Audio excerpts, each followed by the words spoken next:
At for today's video mga lods, dahil nga marami sa atin nagtatanong po ng full video guide kung paano natin ginawa yung ating rose pleats design na may scallop design. Ito na nga po pala yung full video guide kung paano po natin ginawa yung design na to. Umpisahan na natin, tara. Dito na mag-i-start mga lods.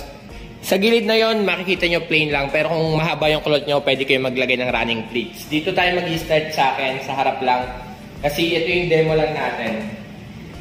Ito kayo yung mabilis na paggawa ng pleats. Ito lagi natin itong ginagawa.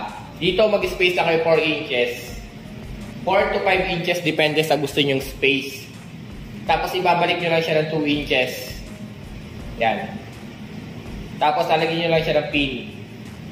Papapansin nyo magkakaroon siya ng guhit. Ito na yung magiging running pleats niya or runner na pleats natin. Balikan doon lang yung gagawin natin mga lods siya. Pupold lang natin dire-diretso hanggang doon sa dulo. Tapos maglalagay tayo ng scallop design sa taas. Dito nga itatadyain nyo na lang yung aaba niyan mga idol. Tapos balik lang. 5 to 4 inches mga idol. Depende sa haba ng cloth nyo. At dito nga mga lodis, continuous nyo lang kung gagawin yung running pleats hanggang matapos nyo po yung pinaka pleats nyo hanggang sa dulo ng table.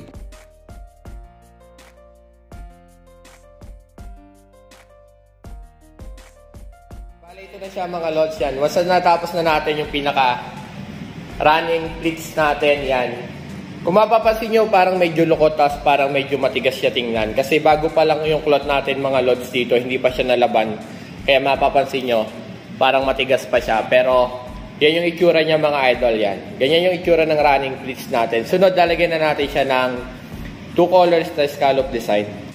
At bali dito mga lods sa corner, maglalagay lang tayo ng thumbtacks yan. Dalawa. Huwag nyo munang masyadong ilubog.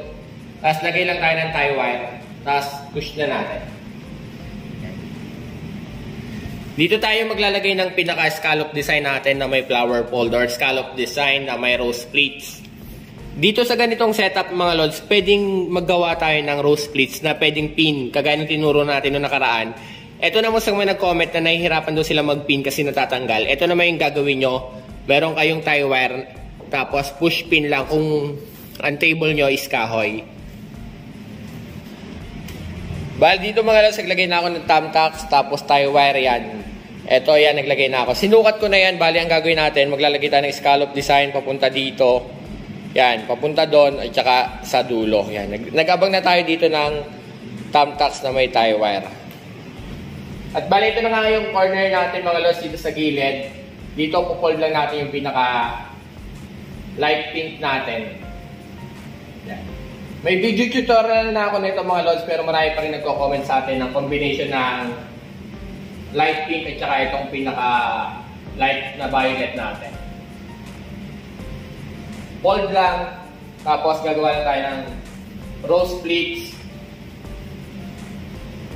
Fold at least nasa 6 inches or 5 inches yung taas. Dito is magpo-fold na tayo ng 2 piraso.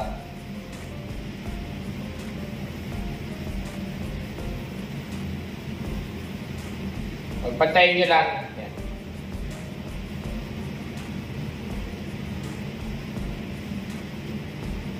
Tali lang siya ng tie wire.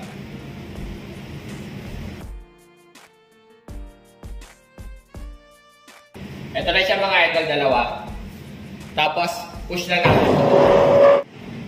At after nyo magagawa yung rose pleats dun mga lods, dito hatakan nyo lang yung tela nyo rito. Hanggang dito sa may kanto. Tapos dito sa bandang gitna, magpo-fold lang tayo ng pang scallop design. Fold lang natin siya ng ganito, bandang gitna. Tapos dito sa kanan, fold nyo siya ganito.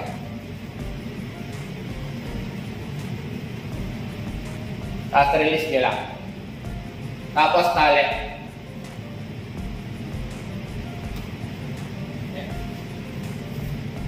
Tapos dito mga lods, depende sa inyo kung gusto nyo mas mataas, iangat nyo lang to.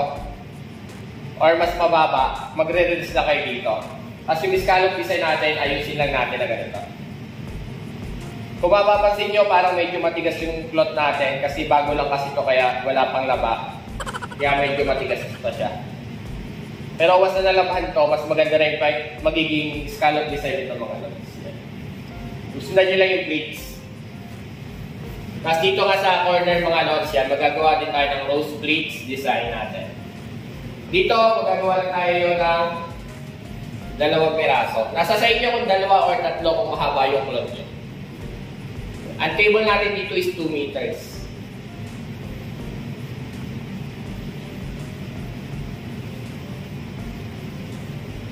Hold nyo lang siyang ganyan. Tapos tali. Tapos yung dulo ng tie wire, tatali ulit natin sa thumbtacks. Yan. Ganyan na siya. Tapos doon naman tayo sa kabilang yon, sa kabilang cloth natin.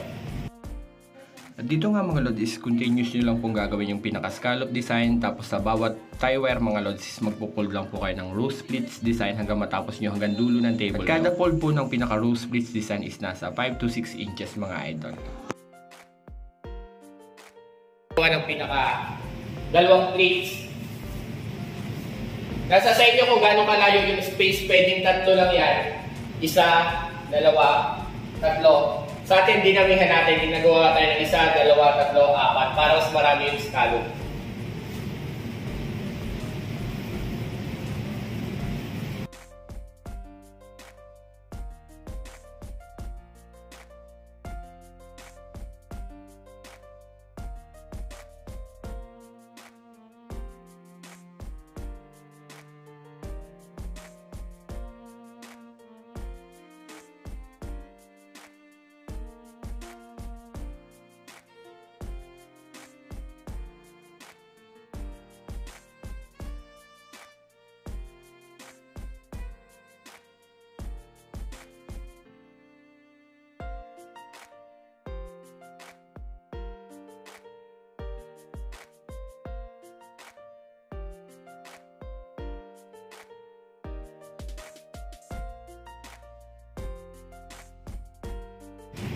At dito ngayon bubukahin lang natin siya mga lods. Dito is bubukahin lang natin siya ng diretso.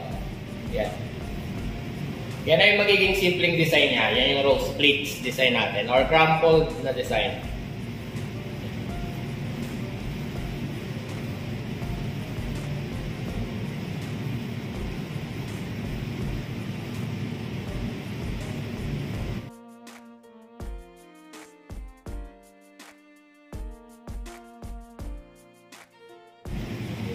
Dito nga sa paghila nito mga lods, 2 paraan to. Pwede nyo gawin ng pasigsag. Sample lang tong sigsag natin.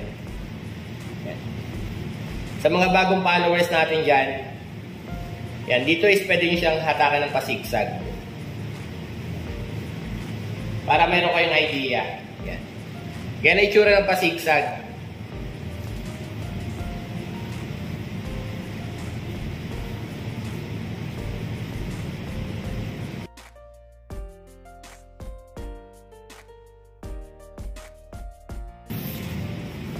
Ganyan ang itsura ng pasigsag mga lods.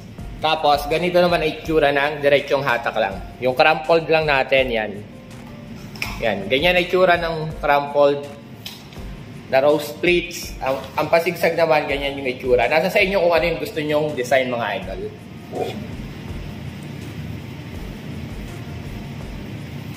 Ito yung diretso lang. Yan. Diretsong hatak lang.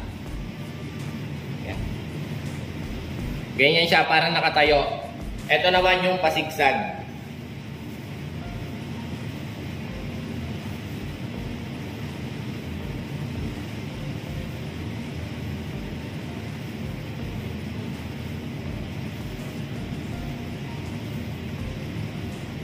Yan.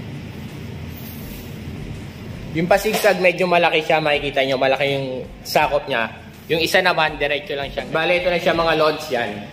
Ito yung rose pleats design na may scallop design natin na pastel color or light pink at saka light violet ba.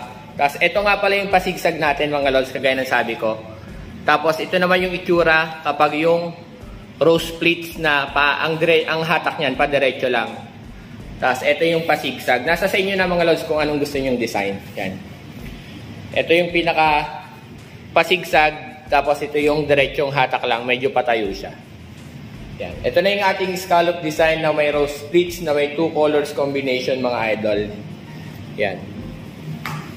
Bali hanggang dito na nga lang mga lods yung video. Sana po nakuha nyo yung tutorial natin. Kung hindi naman, comment down below na lang po para gawan po natin ng video sa sunod nating upload mga idol. Huwag nyo na makalimutang i-share na rin po yung video natin para sa gusto rin po matuto ng table skirting mga idol. At please pa-subscribe na rin po ng ating YouTube channel, Vince Avenue rin po yung pangalan. Follow for more at huwag nyo kalimutang i-share kagaya ng sabi ko kanina. Maraming po salamat.